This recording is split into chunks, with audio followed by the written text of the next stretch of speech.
Rusia, Putin no puede salir de su país.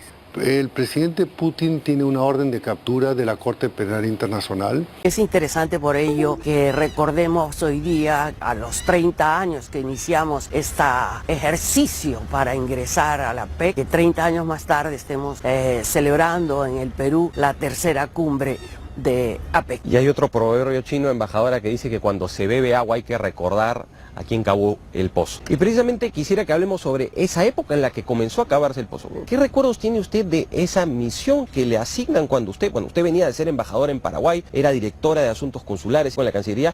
Bueno, primeramente hay que ubicarnos en el tiempo. Ya teníamos pertenencia al PEC, que era Pacific Economic Cooperation Council, que era un foro que también congregaba a los países del Asia-Pacífico, la academia y el grupo empresarial. En el año 89, el primer ministro de Japón con el primer ministro de Australia inician una serie de contactos para fortalecer la vinculación entre ellos. Y así fueron reuniéndose a nivel ministerial hasta que en el año 93 el presidente de Estados Unidos reúne a los jefes de Estado de los países que hasta ese momento formaban parte de la PEC, que eran 12.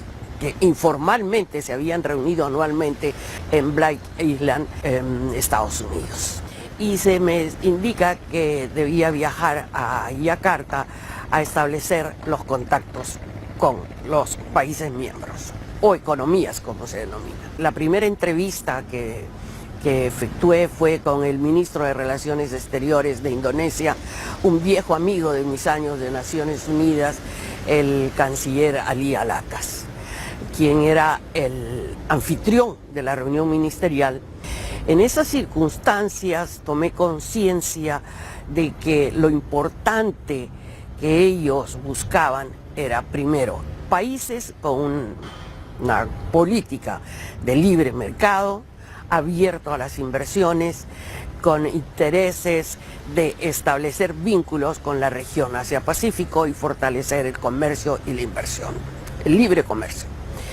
Y por otro lado, que estos países tuvieran las reformas estructurales que nosotros habíamos venido realizando. Entonces, analizada esta situación, el Perú tenía las credenciales. Luego de ello, hicimos un pedido formal a la PEC para que el Perú, aún sin ser miembro, formara parte oficialmente de los grupos de trabajo de pesquería, que estamos frente al mar, y de turismo, innegables riquezas peruanas, a lo cual fuimos aceptados. Entonces, lo que siguieron en los años posteriores fue ya volver a hacer esta misma gestión en la cumbre de Osaka el 96. El 97, el 95 en Osaka. El 96 fue en Manila y yo ya no podía participar en ese momento porque había sido nombrada embajadora en la República Popular China.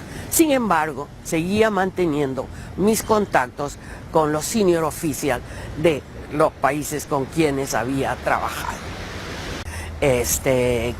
Fue que fuimos aceptados el año 97 en Vancouver y miembros plenos el 98. Embajadora, justamente quiero llevarla al año 1997. Usted estaba como embajadora del Perú ante la República Popular China y usted recibe la llamada del embajador Wang.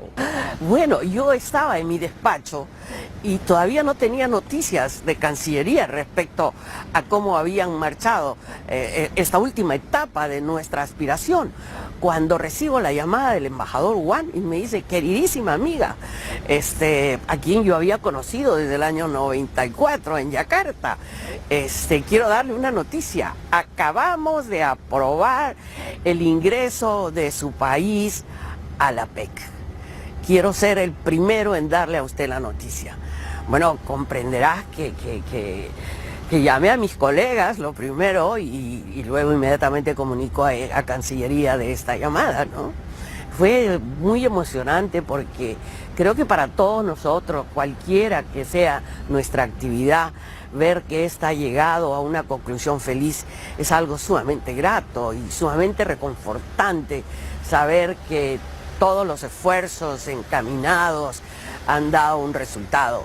Obviamente que esto fue un esfuerzo conjunto del gobierno del Perú a todos los niveles, pero sin una estrategia es difícil que estos esfuerzos pudieran dar un fruto concreto. Rusia, Putin no puede salir de su país. El presidente Putin tiene una orden de captura de la Corte Penal Internacional que se rige de acuerdo al Estatuto del Tratado de Roma. El Perú forma parte de ese tratado y con esa orden de captura, desgraciadamente, nosotros tenemos que aplicar lo que dice el tratado. Okay. De manera que ya ante consultas de su propio embajador en Lima, se le ha dicho que no se le pueda ofrecer las garantías, porque esa fue la solicitud, que le otorgáramos las garantías. De que nadie lo iba a poder detener. Los términos fue que le ofreciéramos las garantías para poder venir al Perú, y la respuesta que yo mismo le ofrecí al señor embajador de Rusia en el Perú, que nosotros éramos suscriptores del Tratado de Roma y respetábamos el derecho internacional público en todos sus alcances. Bueno, entonces queda claro que va a ser imposible, porque en cuanto... Tampoco fue a San Francisco. Sí, claro, y si sale de territorio lo van a capturar, ¿no?